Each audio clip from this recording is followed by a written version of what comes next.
I think from a defensive standpoint, that's the one thing that we have accomplished. Although last night's practice, the first two-a-day was not quite as good as some of the others, which I think is somewhat natural. It's a different schedule, different set of circumstances. It was hot last night, and you really don't want to make any excuses about it, but it was hot.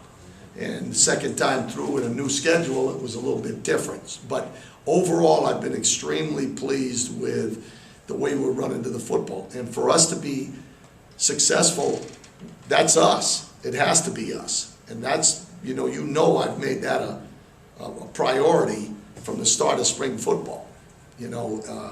Is guys hustling to the football and surrounding the ball. And for us to survive in this league, which is a spread open league, we've got to be able to tackle and get people to the ball. And I think that's been something that we've accomplished.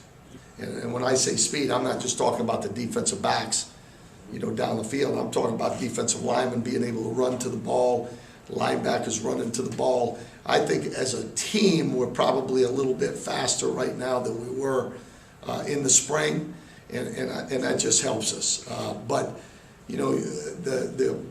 if you're going full speed, there's some guys that run full speed, and by the time they get to where they're supposed to tackle, they're going a little less than that.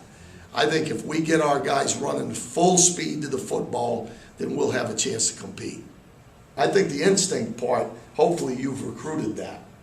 That's something that you hope that the guy coming in has shown on film that he understands the game, okay? I think the hardest thing is consistency. They're not used to playing against an outstanding receiver every single play, every day. In high school, they're going to play against some guys that are not as good as they are, a lot of them. Now all of a sudden they get into the Big 12 and they're playing against somebody that's every bit as good as they are every single play.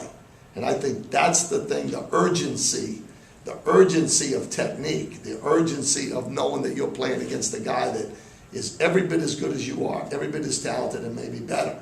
And so that's something that that's part of, I think, the tempo, the ability to get guys to go full speed every play. That brings about the urgency that they need to be able to make that transition. How is Skylar Miles progressing so far? I think Skylar's done well. I think the one thing he does have is those instincts that we were just talking about. He knows how to play football. Now it's just making sure that he understands our scheme and what we're trying to accomplish. I think he's done a nice job to this point. Has he done enough to at least find some time on the playing field, or is he still a long ways away? Again, this first 2 weeks, we're still going to make decisions based on the guys that are going to help, go forward. I would say he's definitely going to see playing time, and then we'll see how it goes from there. What are your thoughts on Greg Allen and Tyree Williams after 1 week of camp? Greg Allen and Tyree.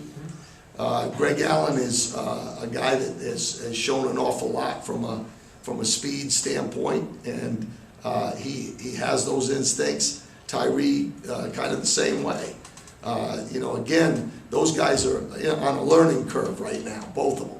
So, any of the young guys that we have in here have work to do.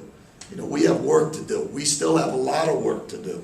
We're not anywhere near where we need to be to compete and be successful.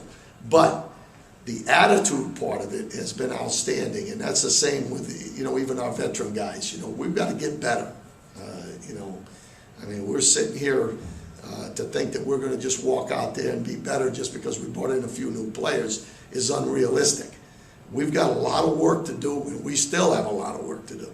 Coach, normally when you recruit a JUCO prospect, it seems like it's with the intention of bringing them in so they make an impact right away. What about a case with a guy like Nasir who just switched to cornerback last year? Is he maybe a little bit more behind the curve than your typical JUCO? He is. He is. That's a legitimate concern because the guy is like starting from scratch. And normally you get a JC guy, you hope that he can move right in right now and help you. In some programs, you need those guys to start right away. We need some guys to to play right away, but we don't need every guy to play immediately. I think Nasir is learning an awful lot and learning it at a faster pace because he's a little bit more mature than some guys coming from the junior college, but he's on a learning curve for sure. So was it just his physical ability, I guess, that attracted you guys to him? Absolutely. Yeah. Absolutely. sometimes we had to get some guys in here that could run and had some potential to be good players. And some of our decisions are based on that. Others are based on, hey, this guy can come in and play right away. What do you know about McDonald before he got here, and maybe what have you learned about him in the time you've been out there with him? Well, I think we felt that he had some playing time and some experience, and he's definitely a leader. He's shown that. We knew he was a tackle-to-tackle type of a linebacker. He wasn't going to be a guy that we put out in space. We knew he'd be a guy that would be a pretty good hitter, and that's what we're seeing. I don't think it's changed. Anything has changed. He's in a competition situation like everybody else, but he has some experience and some leadership qualities. 7 days in, is there a specific unit that you think is maybe farther along than you thought they would be at this point, and maybe another unit that maybe is not quite as far as long as you thought they would be at this Well, point? I think our defensive line is improved. I mean, and a lot of that is the guys that we have there. We've moved some people and we've brought some people in. And I think we're ahead of the game there that, at that point, I mean, we hoped we would be. I think we're going to be pretty solid up front in a lot of areas. But again, there are guys that haven't been in the scheme, haven't played against Big 12 competition. So, I'm not going to sit here and make a prediction as to what we're going to do. But I think we have some guys there to give us a chance to compete. Is that kind of a surprise? I mean, because back in the spring, all we heard is we're really thin at that position. Now all of a sudden it seems like you have a lot of depth. I mean, is that just kind of by design, or we tried to bring in as many guys as we could, and we still have some that aren't here yet. So we're gonna have more depth at that position, and I think we're gonna be okay. How hard is it to prepare on the D-line without those two that you mentioned being here yet? I mean, do you have to kind of keep them in mind, or do you move forward as if you didn't have them? Yeah, we're moving forward, and then as soon as those guys get here, we plug them in, because we really don't know what we have in them. I'll give you one example: Keon Stowers. We look at him just like anything else.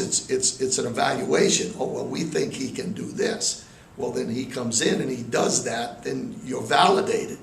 Well, it's the same thing with those guys, Tavai and McKinney. Those guys, we think they're going to be able to do this, but we don't know until we get them out on the field. So we've got to move forward with the guys we have and get them to where we hope they will be.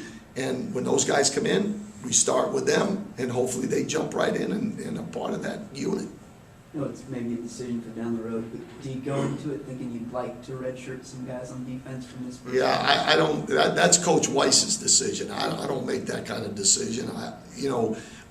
I'd like to have every available man on board, to go forward. And if the guy is not one of the guys that we feel like is going to be one of those guys, then Coach Weiss will make that decision. What about a guy like Holden Tharp? I mean, he played a lot as a freshman, had a really good year here, and then injuries contributed to it, but he kind of fell off, and it seems like he's in good favor with you guys again. Why is that, and what do you think about him as a player? Well, I can't speak to what happened before. I only know that he was a pretty good player his first year out. I think he's, obviously he feels better, more upbeat. Something happened where he didn't get much playing time, whether it's injury or whatever. If he stays healthy, he's a good football player, and we want him, involved.